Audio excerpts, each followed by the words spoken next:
Hi guys, welcome to this exciting episode of Ameyaw TV One-on-One. My guest today is doing everything sound. He's into music, he's into dance, he's a whole CEO and man. He has some amazing projects coming up. Ladies and gentlemen, help me in welcoming the one and only Kweku Williams, but he likes to go by K. Williams, right? Yes, K. William. Yeah. How are you? I'm good. I'm doing well. How are you doing yourself? I'm doing great. It's an honor meeting you in person. Yeah, same here. It's an honor, yeah. So, how has your visit to Ghana been so far? It's been very nostalgic, a lot of gratitude, just seeing everybody's in good health. Everybody is in a good hustle. Like everybody's hustling to get better. I mean, previously Ghanaians I knew were more like a daisical.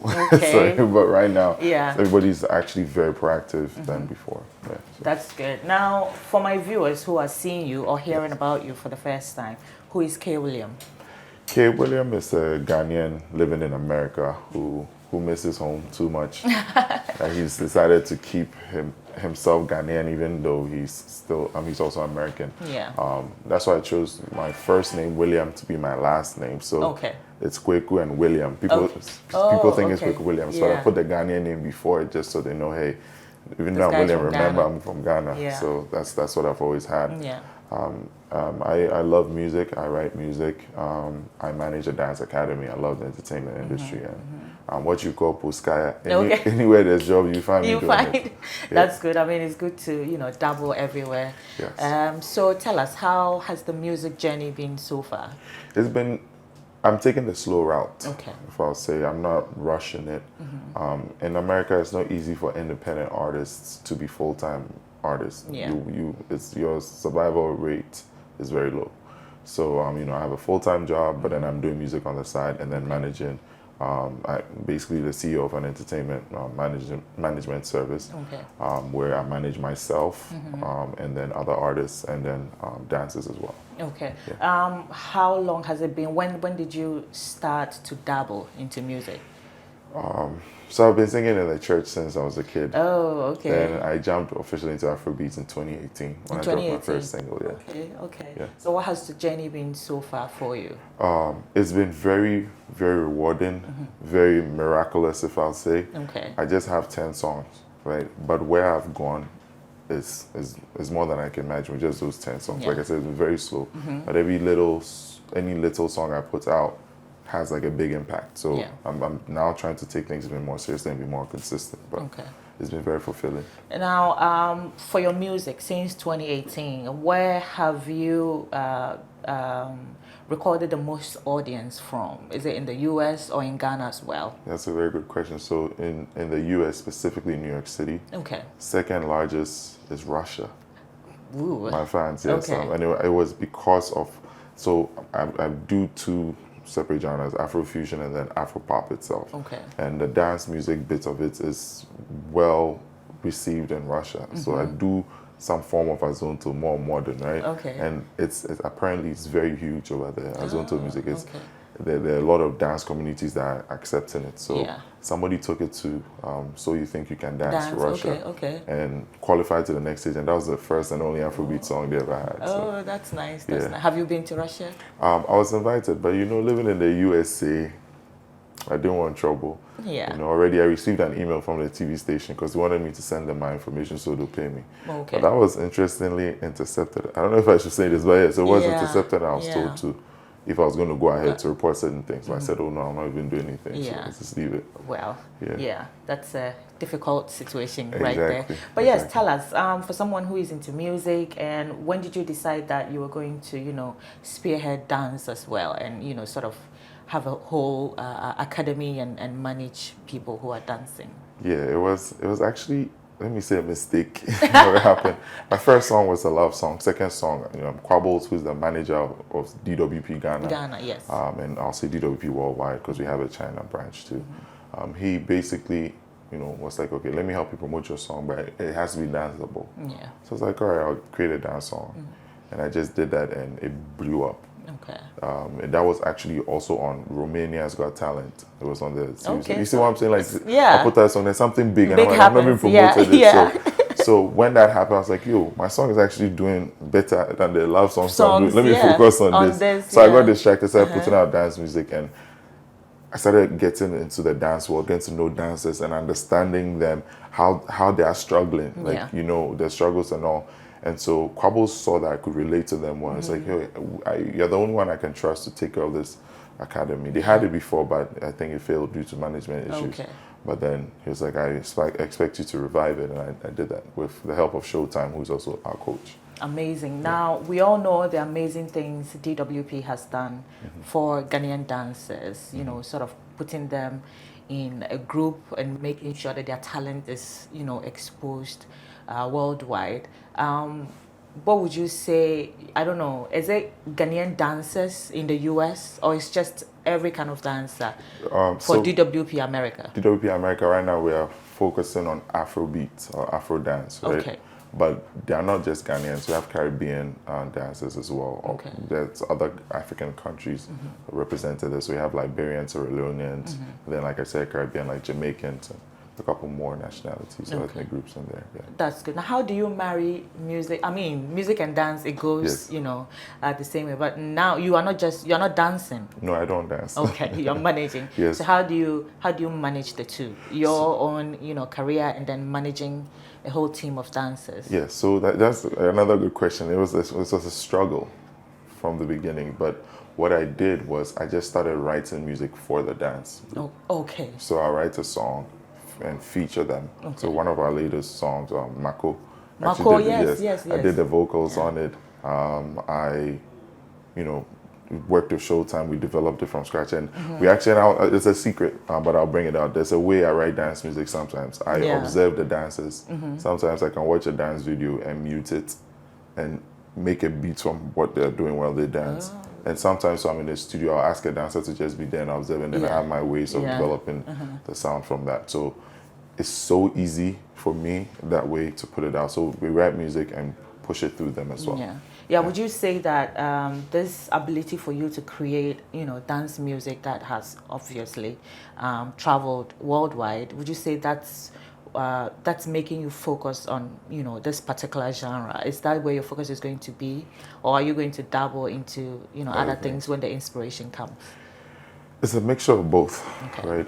It's a challenge, I think, not just for me, but for a lot of artists. You don't want to always jump on every trend. You want to stay true to yourself, but sometimes you need to just push yourself a little bit out there, get their attention, and then show them who you really are. Okay. And so for me, I feel I'm at that state where now I'm known at a certain level. Now it's time for me to get back to my old stuff and bring out you know, the other side of me that's been hidden. Yeah. So what has been your biggest challenge so far, you know, both in music and managing? And managing the dancers in America, you know, they are more independent. Like the ones in Ghana are they're full-time, they're doing this. I mean, some of them are students, some of them are full-time dancers. But over here I have, like, you know, somebody who is actually supposed to be my boss. If she was in my company, she'd be my boss. And like I'm managing her, you know, and all that. She comes when she can. I have mothers also there in the group. So they do it more of a hobby than to focus on the business bit of it. But now I have to start telling you, let's make money out so please, let's be more consistent so that when they ask us for the numbers, we can give it to them. Yeah, so. So for, you know, your music, would you say the US, the culture and everything has shaped your music in a way? Yes, it has. It really has. Listening to a lot of different sounds in America is like a very huge melting point there. So I have Hispanic friends, Nigerian friends, Asian friends, and listening to what they have, I sometimes bring some of the things into my song, and it's unique. Some people like it, some people won't, but those who are around me will understand it. Okay. Yeah. So are you making music for an American audience, or are you making music for, you know, based on the fact that you have roots from Ghana? Again, I'll say it's a mix of both. I'm more focused on, so one thing I do is I just put it out there, who gravitates towards is who I'll focus on. Right? So some songs, like I said, have done well in Russia. Some do well in New York City. Some do well in Ghana. Mako did very well in Ghana. So when I check, I'm big on matrices and stats. So I look at each song and I'm like, okay, Mako actually peaked on one of our playlists.